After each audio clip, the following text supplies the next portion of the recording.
¿Cómo les va? Estamos nuevamente en este programa En que creen los que creen.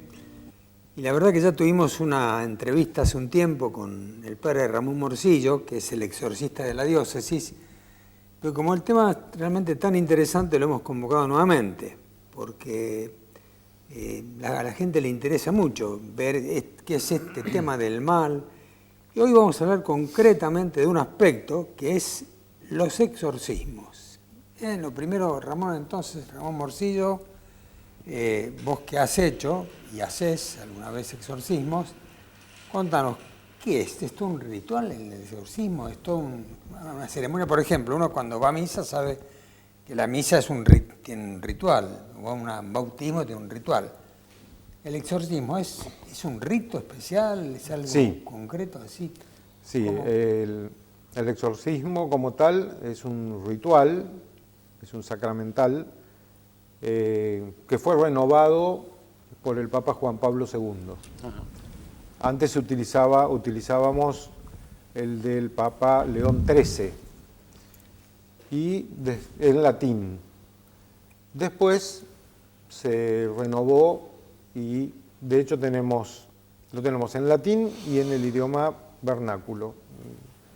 Y entonces podemos utilizar cualquiera de los dos, ¿no? Se lo enriqueció con algunas oraciones más. Antes el de León XIII tenía una sola oración imperativa, vamos a explicar qué es eso. Este tiene varias, entonces tienen posibilidades de ir cambiando un poco. Pero sí, es un ritual que no tiene nada de extraño, como la gente por ahí a veces piensa, de que es sumamente secreto. Es un ritual que es reservado, está en el obispado, lo tenemos los exorcistas, porque son oraciones muy fuertes y porque además hay partes que son dirigidas directamente al demonio, ¿no? Es decir, esa es alguna de las diferencias. Pero no porque tengan nada mágico ni nada por el estilo como tal.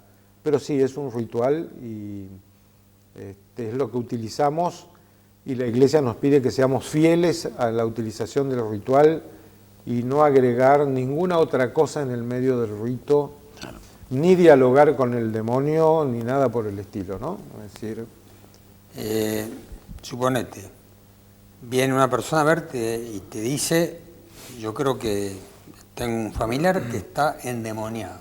Entonces, ¿cuál es el procedimiento? Primero, ¿cómo se discierne si realmente está endemoniado o no está endemoniado? Sí. ¿Qué se hace? A ver, lo primero que se hace es, tenemos un protocolo en base a las prenotandas del ritual y es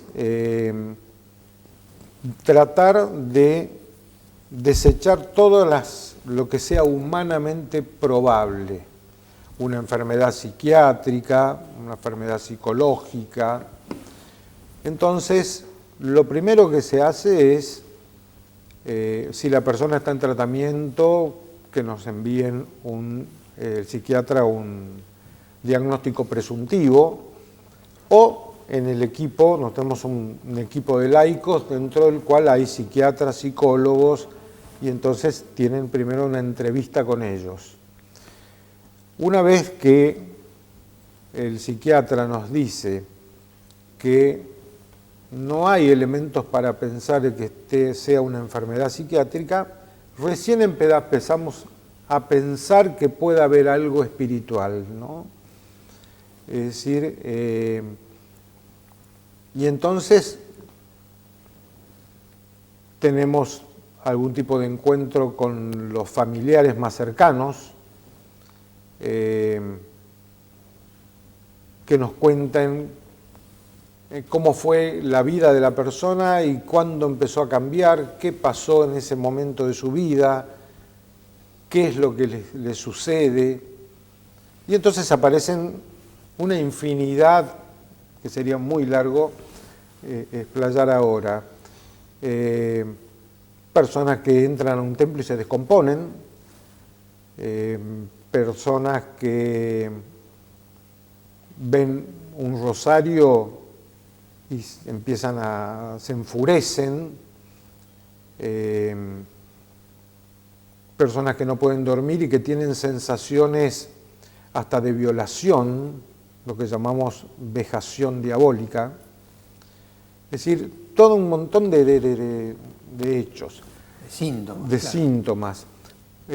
A mí me llamó muchísimo la atención en los segundo exorcismo que hice en mi vida, cómo el demonio puede reconocer perfectamente la Eucaristía de una hostia no consagrada. La verdad yo me quedé así. Estábamos en un sanatorio y cuando saco la teca donde va la forma consagrada, la persona hace así y se tapa la cara. Y yo, realmente para mí fue tener que hacer un acto de fe ante la Eucaristía porque el demonio se dio cuenta, y de ahí viene el tema de que los demonios tienen fe. Yo recuerdo la anécdota del padre Fortea, con el que di unas conferencias en Paraguay hace unos años, que leyendo el texto de la palabra de Dios, se equivoca en una frase y el demonio lo corrige. Y entonces me decía, este exorcista me dice, el demonio se sabe la palabra de Dios perfecta, dice. Todas esas cosas son vivencias que uno como exorcista tiene, que también nos hace a nosotros tener que crecer en la fe, ¿no? y que son una prueba también para nosotros mismos, ¿no? Pero volviendo al tema, descartado todo lo que es médico, psicológico, teniendo un mapeo más o menos de la vida de la persona, venimos a la pregunta, ¿qué pasó cuando empezaron los comportamientos anómalos? Y bueno, ahí nos encontramos que o estuvieron en el Umbanda, o fueron al Quimbanda, al Candomblé, o al Vudú, o a la santería, pidiendo alguna cosa, y de ahí salieron mal. Otros les ha pasado en juegos que parecen más tontos, pero que no lo son, pero no es para asustar a nadie, pero el famoso juego de la copa es un juego espiritista. Claro. Y hay que tener mucho cuidado. ¿Por qué? Porque muchas veces el demonio se disfraza como si fuera un espíritu y no lo es, ¿no? Es decir, entonces uno está en diálogo con un demonio y no con el espíritu de San Martín, digamos, claro, ¿no? Es sí, decir, y después de esas experiencias la persona está como en otro mundo, perdidos, cambios de conducta, y ahí es donde muchas veces, cuando son más chicos, los padres son los primeros que vienen a buscar alguna respuesta a qué es lo que les pasa, ¿no? Notable. Primero me parece importante aclararle a la gente que hay que hacer una distinción grande entre un exorcismo de verdad y una chantada. Ah, sí. Eso, porque a veces por tenerle miedo a las chantadas perdemos la dimensión de que este recurso es un recurso que está dentro de la vida de la fe y de la vida de la Iglesia, y que, como decías vos recién, Ramón, es un recurso serio. Sí. No es que te pongo la mano, te saco el demonio y te caes para atrás. Exacto. Porque las personas tienen una percepción de la presencia del demonio, incluso mucho en los lugares, ¿no? Hay mucha gente que te dice, tengo que limpiar mi casa, tengo que limpiar, que después te preguntaremos sobre eso, pero hay una percepción de esa presencia y la fórmula más fácil es el chanta. Y lamentablemente también nosotros tenemos mucho cura chanta, o mucho religioso chanta, o mucho chanta que se reviste de cura, o sea, hay una mezcla rara, y entre los movimientos espiritistas y estos de tarot y todas estas cosas raras, hay como un recurso ridículamente fácil para un problema muy complejo y muy grave, ¿no? Que termina confundiendo más. La gente entra en este círculo de ir a la bruja para que la bruja lo desate, que le compre la vela negra, que la vela verde, y cuanto más se mete en eso, más se enrieda. Exacto. O sea, son todos mecanismos que te llevan a al mismo fin, que es un fin cada vez más complejo. Sí, sí. Por eso hay un documento de la Iglesia que dice, haciendo referencia a ciertas prácticas y a la utilización de ciertas filosofías provenientes del Oriente, propias del hinduismo, del budismo, que tenemos que tener cuidado de no dejar puertas entreabiertas, porque muchas veces jugamos o utilizamos técnicas que son formas de oración de otras religiones y nosotros no sabemos. Claro. Las utilizamos como técnicas de relajación, por ejemplo, y no nos damos cuenta que estamos recitando un mantra, que es una forma de orar, de una religión ancestral, como puede ser el hinduismo, pero con una concepción de Dios totalmente distinta a la judeocristiana. Claro. Y entonces estamos dejando puertas entreabiertas ahí en algo que no es nuestra fe. Claro. Entonces, por eso es bueno conocer la propia fe en eso, ¿no? Sí, sí. Sí, y estar atentos a que hay cosas que son aparentemente inocentes, que en definitiva no son tan inocentes, porque si vos vas a pedirle a un, no sé, a un brujo, no sé cómo llamarle, que te ate a determinada persona a tu vida, estás pidiéndole que a esa persona le hagan un mal. Exacto. Ponele el nombre que quieras, decir que estás enamorado, pero si yo quiero que Juanita se enamore de mí, estoy pidiendo que la voluntad de ella sea quebrada. Porque fulanita no tiene por qué enamorarse de mí a partir de una oración. Entonces, yo empiezo un juego supuestamente inocente, en el cual tenemos que estar atentos que del otro lado hay alguien que no es tan inocente, que es justamente el que quiere que seamos esclavos. Entonces, a veces en esta cosa, en esta dinámica de buscar el beneficio personal, las personas entramos en una dinámica que tiene una dimensión desconocida para nosotros, pero que es parte de un camino. Basta mirar los postes de luz de los centros urbanos y te vas a dar cuenta cómo te prometen las ataduras, las desataduras, está lleno, está lleno de esas propuestas que son la solución fácil a los problemas difíciles. Sí, sí. Pero que claramente están dentro del camino de quitarle la voluntad al otro, ¿no? Y eso no es de Dios, eso no es de buena persona. Y esto es importante porque esto está al alcance de la gente. El exorcismo está reservado en el obispado, pero el cartelito de ato y desato está en todos lados. Sí, sí. Y de hecho hay un elemento interesante en esto, y es que a mayor crisis social, mayor auge de estos grupos que prometen soluciones mágicas. Muy bien. Ahí hay que tener mucho cuidado. Es verdad. Sí, sí. Bueno, seguimos en el bloque que viene.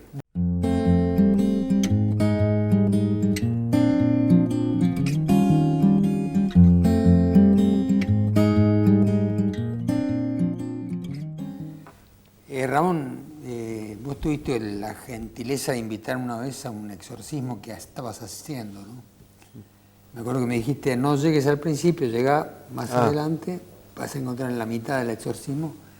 Sería interesante que relates cómo se hace un exorcismo y en qué consiste concretamente ese tiempo que uno está como exorcista trabajando con la persona que supuestamente tiene el demonio incorporado, ¿no?, en su vida. Sí, el rito comienza con una oración que es la letanía de los santos, ¿no? Se invoca a los santos, para lo cual el exorcista primero reza una oración reservada, en silencio, y entonces la persona puede estar o sentada o puede estar acostada en una camilla, siempre con algún equipo que la pueda sostener, porque otro de los elementos es la gran fuerza que por momentos tiene la persona, ¿no? Y bueno, comienza el rito con el rezo de algunos salmos, la lectura de algún texto bíblico que hace referencia a Jesús expulsando los demonios, y entre salmo y salmo se puede ir rezando el rosario, una decena del rosario, después continúa el exorcismo, y entonces al término de todo el exorcismo uno rezó también todo el rosario, ¿no? Y eso es muy llamativo porque cuando se reza el rosario es donde más reacciones suele haber de la persona. Sí, a mí lo que me impresionó mucho es que mientras vos hacías el exorcismo, la persona te escupía, Exacto. te insultaba, era clarísimo. El odio. Y cuando vos mostrabas la hostia consagrada, la reacción era impresionante. Sí. Pero lo interesante es que termina el exorcismo, la persona se levanta y dice, hola, monseñor, ¿cómo le va? Sí.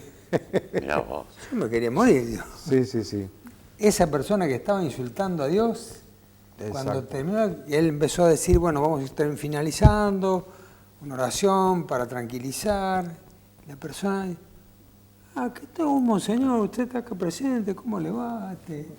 Sí. Y dije, estamos todos locos. Es decir, para mí fue tan impresionante que digo, acá habría que tener gente que no cree, Claro. porque realmente uno ve ahí que el demonio estaba, ¿no es cierto? Exactamente.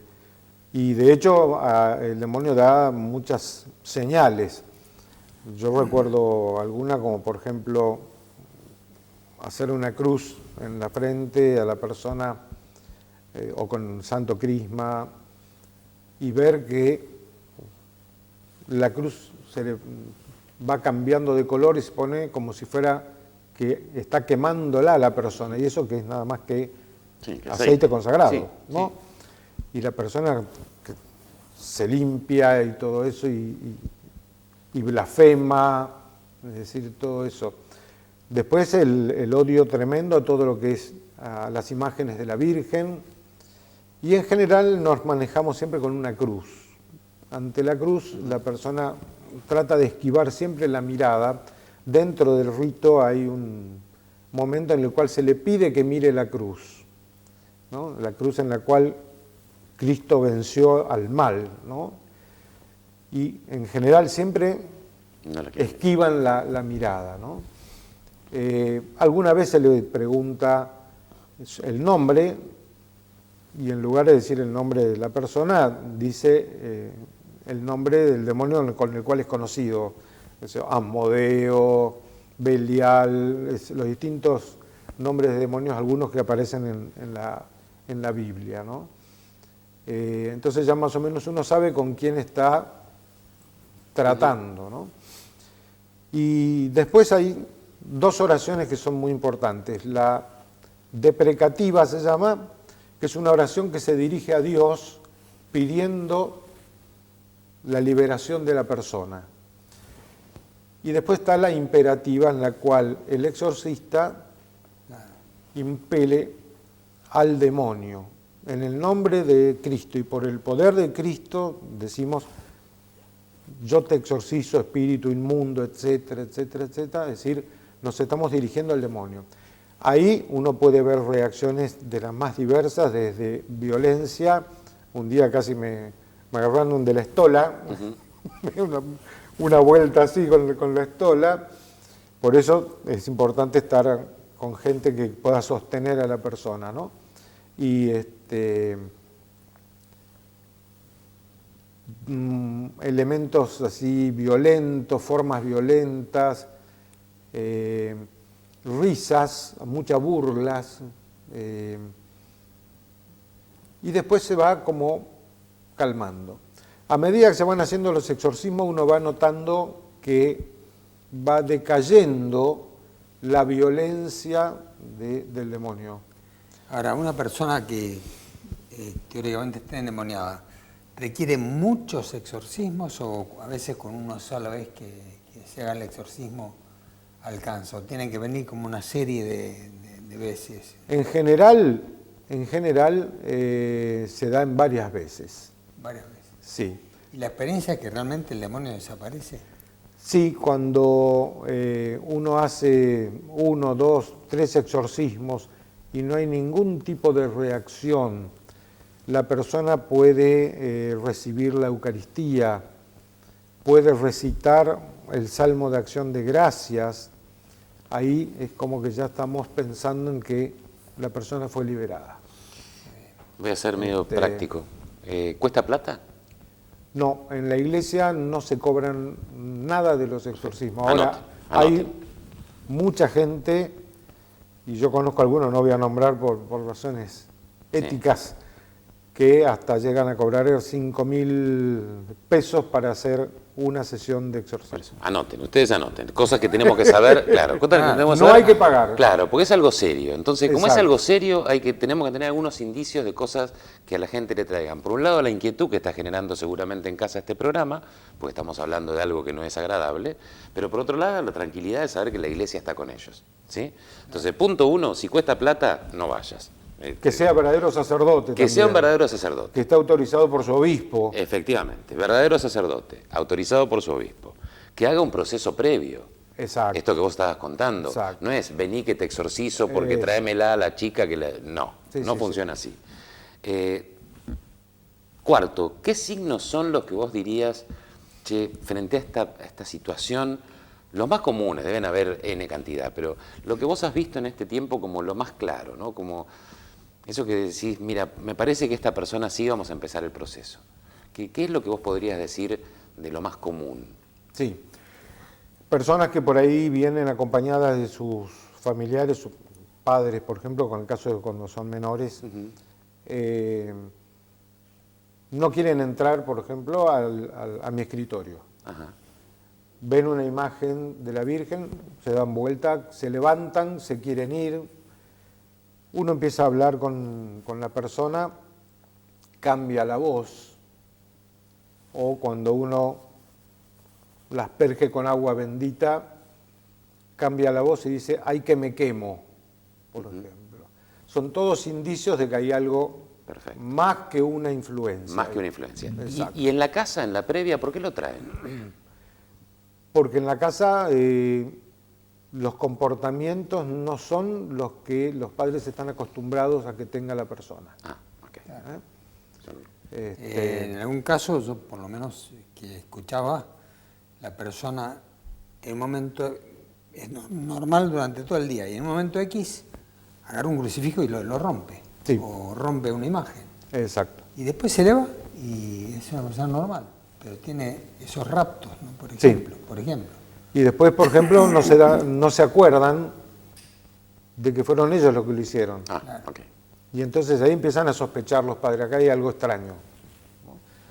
Y entonces, a veces con buen criterio, después de haber ido al psicólogo o al psiquiatra, suele ser el psiquiatra el que le dice, ¿y no consultó con algún sacerdote que se dedique al tema de los exorcismos? Porque por ahí yo no noto ninguna enfermedad psiquiátrica. ¿Por qué no consulta? Hay que prestarle atención a esa sugerencia de los profesionales también. Exactamente. Porque esto es un trabajo que se hace interdisciplinario, cosa que a veces nos critican en la iglesia, de que no le damos bolilla a la ciencia. Acá la ciencia es inevitable. Sí, de hecho, Claro. nosotros tenemos en el equipo, Por eso. como ya dije, tenemos psiquiatras y psicólogos. Estamos con poco tiempo, una última, capaz de por lo menos de mi parte.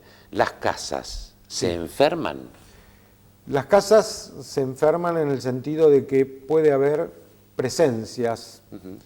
Entonces uno observa que se prenden solas las luces, que hay movimientos de muebles, no vive nadie, llantos de chicos y no hay ningún bebé en la casa. Todas esas cosas se suelen dar. Entonces hay que hacer también como una pequeña investigación, qué pasó en esa casa. Y se hace lo que se llama, es un exorcismo de la casa. De la casa. No usamos la palabra limpieza, Sí. Claro, para no entrar en el juego de En el otro los juego, umbandistas. efectivamente. Bueno, lamentablemente se acabó el programa. Se acabó el programa. Bueno, Daba para más, ¿eh? Bueno, muchas gracias. Bueno, muchas gracias Ramón. por la invitación. Muchas gracias.